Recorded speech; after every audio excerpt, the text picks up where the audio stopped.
అమ్మా గ్రేస్, నువ్వేమనుకోకపోతే నీకు కొన్ని మాటలు చెప్పాలనుకుంటున్నాను. చూడమ్మా, ఇల్లంతా ఏంటి ఇలా పెట్టుకొని ఉన్నావు? మనం దేవుని బిడ్డలం. మనము దేవునికి ఆయన సన్నిధిలో ప్రార్థన చేసేవారం. ఇలాంటప్పుడు మన ఇల్లు శుభ్రంగా లేకపోతే దేవుడు ఆయన యొక్క సన్నిధిని మనము ఎలా అనుభవిస్తామమ్మా?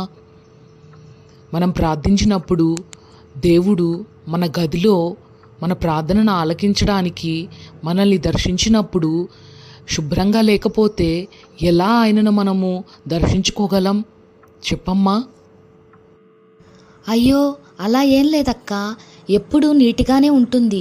ఈ మధ్య 2 రోజుల నుంచి మా ఇంట్లో పనిచేసే ఆవిడ రావడం లేదు, అందుకే ఇలా ఉందక్క. హా అమ్మా, చూసావా, ఒకరి మీద ఆధారపడితే అలాగే ఉంటుంది గ్రేస్.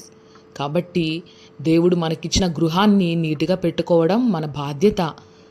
ఎందుకంటే దేవుడికి శుభ్రత అంటే చాలా ఇష్టం. చూడు, మన బైబిల్ గ్రంథంలో మత్తయి సువార్త 5వ అధ్యాయం 8వ వచనంలో హృదయ శుద్ధి గల వారు ధన్యులు, వారు దేవుని చూచెదరని చెప్పబడుతుంది. చూడు, బయట నీట్గా ఉంది, లోపల చాలా అసహ్యంగా ఉంది. అయితే దేవునికి ఎలా ఇష్టం అంటే ఇంటి శుద్ధి, దేహశుద్ధి, హృదయ శుద్ధి చాలా ఇష్టము దేవునికి.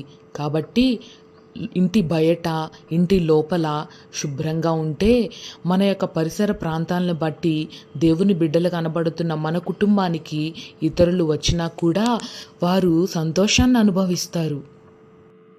అలాగే చూడమ్మా గ్రేస్, మనం తినే ఆహార వస్తువులు శుభ్రంగా ఉంటే మనం తినడానికి ఇష్టంగా తింటాం కదా. అలాగే దేవుడు మన గృహములోకి రావాలంటే, ఆయన సన్నిధి మనం అనుభవించాలంటే మనకిచ్చినటువంటి గృహాన్ని నీటిగా పరిశుభ్రంగా పెట్టుకోవడం మన బాధ్యత అయి ఉంటున్నది. చూడు, సామెతల గ్రంథం 31వ అధ్యాయములో స్త్రీ గురించి ఎంతో చక్కగా చెప్పబడుతుంది కదా. ఆ సామెతల గ్రంథం 31లోనే 27వ వచనములో ఆమె తన ఇంటివారి నడతలను బాగుగా కనిపెట్టునని వ్రాయబడి ఉంది. నీ కుటుంబములో నీ కుమార్తెకు కూడా చిన్న చిన్నగా పనులు నేర్పించడం కూడా నీ బాధ్యతమ్మా గ్రేస్. అదే అధ్యాయం 17వ వచనంలో చూస్తే ఆమె నడుకట్టు చేత నడుము బలపరుచుకొని చేతులతో బలముగా పనిచేయనని